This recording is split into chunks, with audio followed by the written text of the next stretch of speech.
Hello again. Right, you might be wondering why things are totally different to my videos are all out of order. I don't edit. I'm not pretending to be some kind of YouTuber. I don't know what I'm doing.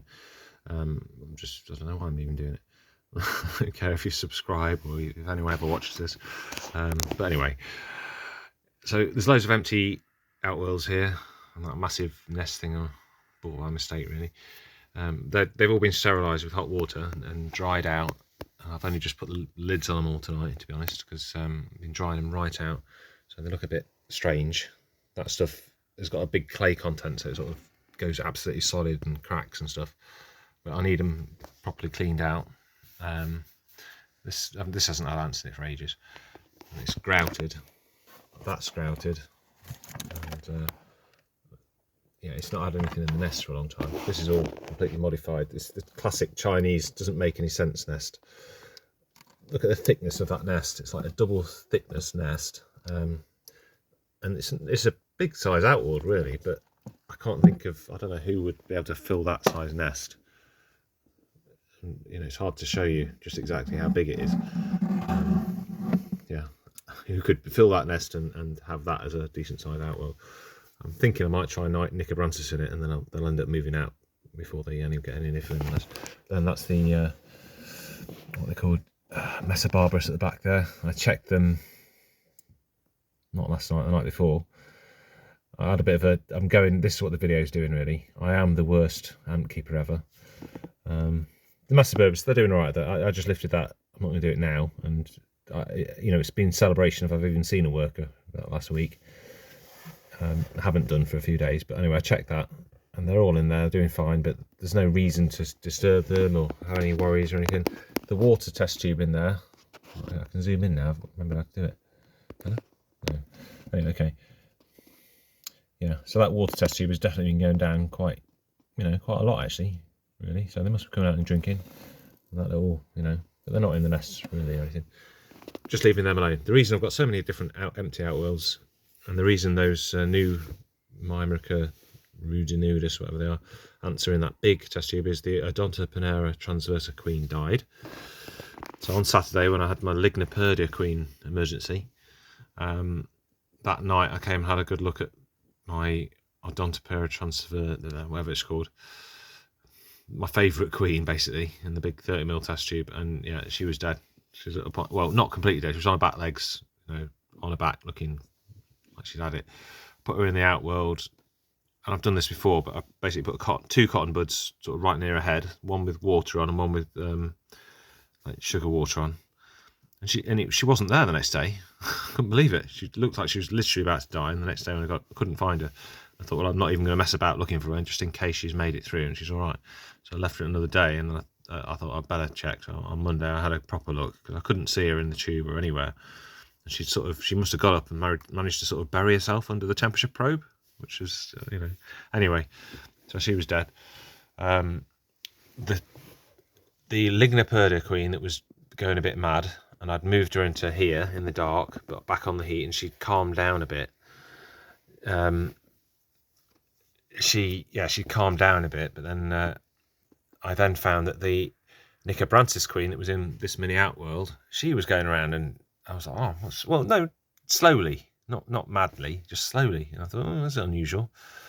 But I had moved her from what I thought was probably too much heat. That's the problem with these. You can't put a temperature probe in, so I don't really know what's going on. But anyway, I thought where she happened to be was back there, where there's that kink in the tube, in the heat cable. So she was getting a lot more heat. I moved her to the point where the heat was just under the front of a tube. And that's when she appeared to come out and wandered around, and I'd not really seen her move that much. Anyway, the next day she was on her back, looking very dead. Wasn't totally dead, but on her back, legs in the air, looking knackered at the entrance to the outworld. The advice I got from Basic Ants, I was going to say about these fully claustral queens, I should be talking about lessons learned this video, really. That's what I should be saying. Lessons learned. The Odontoponera transversa queen, she had been happy for 2 weeks, really happy, and I'd been messing about too much with her, too much attention. I did work out that she was very, very light sensitive and shadow sensitive, even through the red film. So I think that's a lesson I learned with her. I'd read all sorts about them, and I knew that they liked lots of humidity and dark places and all that, so I thought I was doing everything right. But that test tube was far too big. A lot of the videos I've seen of them, they're in like Petri dish nests. I've never tried to make one yet. I'm going to get into that thing. And they always seem quite big, flat nests. And I'd always thought, oh, that's, it's not a little test tube, is it? It's a big, flat nest. That was one of the reasons I thought I'd get away with it. And then I did that silly thing, watering it to simulate like a rainfall, and it took 2 days to properly humidify again. Well, at least 2 days, I suppose, before it was back down to sort of 60%, which is what it usually get in here, really. 58, 60, something like that. And that, I'm sure I killed her. That's it. I did it for her. Nicobrantis queen, she was in this outworld. She was fully claustral. Her worker had died when she arrived. I should have just sealed it up. Given her some food, then sealed it up. Whether I left it connected or not, it should have been sealed up. The Lignoperdia queen, who went a bit nuts, she ended up on her back the same day as her. So in 2 days, I lost 3 queens. Well, I say lost it. The Lignoperdia queen is just, and I mean just, alive. Lying on her side, but still alive. I thought she was going to be dead today. But she wasn't. So I've put some more honey water in there, just where she can reach it. She's now in the, I don't know what we call it, like the founding box. I can't see what this like. No, you can't see it. There's a dark box back there at the back, and it's got a temperature probe in it. It says 24.4. And the Lignoperdia queen is still in there, and was still alive today when I checked her. Because I got the other Nicobrantis queen with workers last night, and well, she came yesterday afternoon, but I didn't want to open it until everyone went to bed. I opened it, and she was dead. She didn't move anything, not an antenna, not anything. And she had a head at a funny angle. I shot 2 videos. I'd already been in contact with Ants HQ saying this, and he was saying, well, send us a video if you can. I was going through all this messing about. Couldn't do email, couldn't do Facebook. I'm not very good at all this. And I don't have Facebook Messenger. I have now just for this, but yeah, I don't like Facebook Messenger. It sort of messes up your phone, and you get messages coming from all over. I've already got text messages and WhatsApp and that. Anyway, so yeah, but she twitched. She must have been on that table for 10 minutes whilst I was busy messing about. And suddenly I saw her move just a tiny bit, and I thought, oh, I'll give her a shot. So last night I put Sunburst, a little bit of mealworm and some protein jelly into the test tube, put them in that warm box, and obviously checked on her at lunchtime today, and she was in the middle of the test tube and looking quite healthy and normal. I was like, oh, okay. I mean, there's lots of condensation in there, but everything was lively and looking how you would like them to look, to be honest. So I've put them back in. I don't need to worry about... Ants HQ is obviously going to sort it all out if she was dead. No problems there. I'd recommend Ant HQ, definitely. I've had lots of ants from there. It's never been their fault that I've killed them. I am the world's worst ant keeper, I think. My wife thinks I'm the Grim Reaper of ants. I've had such little success. Yeah. I just can't show you what's in there, really. Ant HQ sent me a extra big bag of Mesobarbarus, like booster seeds or whatever it is. Which I think it's a certain type of seed. I can't remember what it is. Little black ones.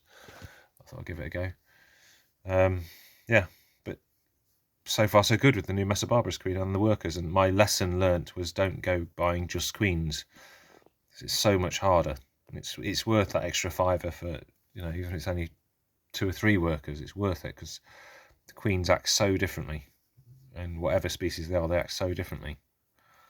The queen doesn't have to worry; she can stay back, and having them with 1 or 2 workers and they turn up and they're dead, or there's only 1 worker, I don't think is enough. I genuinely think, from my experience, and I have had quite a lot of dead queens these now, not just these ones we're talking about here. I can't seem to do Campanators.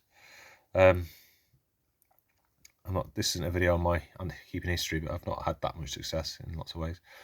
Done all right with Fidoli, but anyway, yeah. So my advice, if you're new to ant keeping, is obviously Lasius niger. Try and get your Lasius. Even if you get into ant keeping right now, there's no queens about. Lasius niger, and everyone says this, and it's true, and I should have done it myself, because they're so easy to keep and it'll get you going and all the rest of it. Yeah, I wish I'd done that. But I got into it about this time last year, or maybe October. There was no queens around or anything like that. And I thought, I only want 1 colony, so let's just get the one we want. And we got the Myrmica rubida, I think it is, the large sized fire ants. and she was all right for about, I don't know, getting on for 2 months. She had 2 workers and some hatched and stuff, and everything seemed to be going quite well. But I didn't really know what I was doing that much, and I ended up giving them things like chocolate cake and stuff. So they died off one after another. You know, a worker died, and the next worker died. Eventually, the queen died, and that was that. Yeah, but they were the fun ants, and I think because I really like those sort of stinging ants, red ants, and sort of, you know, what they call not fully claustral, the other ones. I like those sort of ants. I like that sort of something about them I like. So I think I'll end up with those again sometime, but I'm going to save it till March now. Anyway, that's about it. I've been a bit of a bad ant keeper again. But I'm trying my best. My lessons learned are not to I should have kept them plugged into their tubes. The mini outworlds connected to a normal queen on her own is not a good idea. It works for the semi-claustrals, but not for them. And even the semi-claustrals I've got, I think I should block it up a bit so they could only just get out into the outworld. I think they'd be happier. That's the main lesson I've learned. They definitely don't like it. However, I also think that the Lingnaperdia queen, having the option to get out into the outworld, was able to give me some signals about not just not being happy about having the opening into that, but also she could show me what temperature she liked. And if she'd been in a tube, she'd have just been stuck in whatever that could give her, obviously with either a heat cable or not.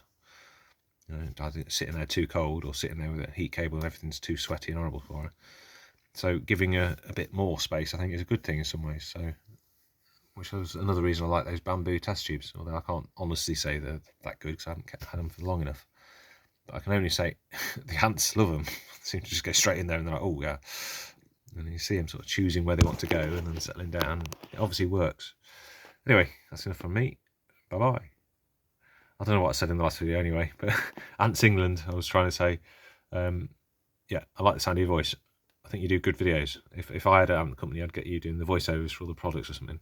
And Basic Ants, I think you do a really good channel. I think if you did branch out into another species, even if it was the red ants or something, I just think you've got the right sort of skill set to sort of learn a new species. That's all I think. But I can appreciate what you're saying. More trouble, and it's nice to have a break, I suppose. I don't want a break, but I can see why you would. Okay, right, bye.